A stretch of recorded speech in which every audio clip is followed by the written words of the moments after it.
Indonesia के राष्ट्रपति Prabowo Subianto Bharat के 76वें गणतंत्र दिवस समारोह के मुख्य अतिथि के रूप में भारत आए हैं। वो अपनी पहली भारत यात्रा पर गुरुवार रात दिल्ली पहुंचे थे और भारत की पहली राजकीय यात्रा पर दिल्ली पहुंचे हैं। वो गणतंत्र दिवस समारोह में मुख्य अतिथि होंगे। देखिए रिपोर्ट।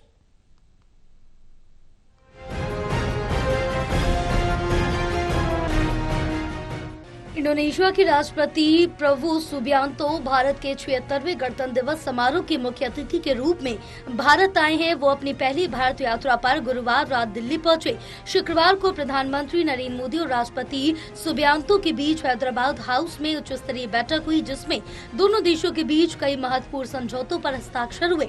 बैठक के दौरान प्रधानमंत्री नरेंद्र मोदी ने कहा कि भारत और इंडोनेशिया के रिश्ते अत्यंत महत्वपूर्ण हैं और इस यात्रा के माध्यम से दोनों देशों के बीच सहयोग को और मजबूत किया जाएगा। उन्होंने बताया कि 2018 में उनकी इंडोनेशिया यात्रा के दौरान रक्षा, मैन्युफैक्चरिंग और सुरक्षा के क्षेत्र में संबंधों को नया विस्तार मिला था। इसके अलावा समुद्री सुरक्षा और आपातकालीन बचाव सहयोग के लिए समझौते किए गए।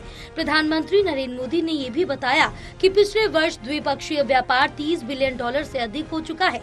प्रधानमंत्री नरेंद्र मोदी ने अपने संबोधन में रामायण और महाभारत जैसे ऐतिहासिक महाकाव्य का जिक्र करते हुए कहा कि भारत और इंडोनेशिया के बीच सांस्कृतिक संबंध सदियों पुराने हैं। उन्होंने बाली यात्रा जैसे सांस्कृतिक कार्यक्रमों का उदाहरण दिया, जो दोनों देशों के बीच गहरे ऐतिहासिक और सांस्कृतिक संबंधों की पुष्टि करते हैं। मोदी ने इंडोनेशिया के ब्रिक्स सदस्यता मिलने पर भी खुशी व्यक्त की और कहा कि ये दोनों देशों के लिए सहयोग और समन्वय का एक नया अवसर है।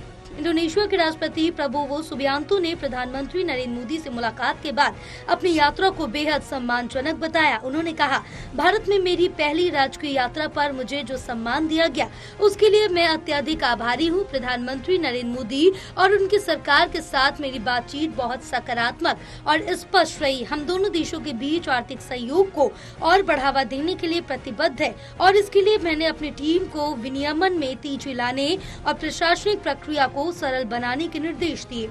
ये यात्रा भारत और इंडोनेशिया के बीच द्विपक्षीय संबंधों को एक नई दिशा दे सकती है। दोनों देशों के बीच व्यापार, सुरक्षा और सांस्कृतिक सहयोग के क्षेत्र में कई अवसर उपलब्ध है, जो भविष्य में दोनों देशों के लिए लाभकारी साबित हो सकते हैं।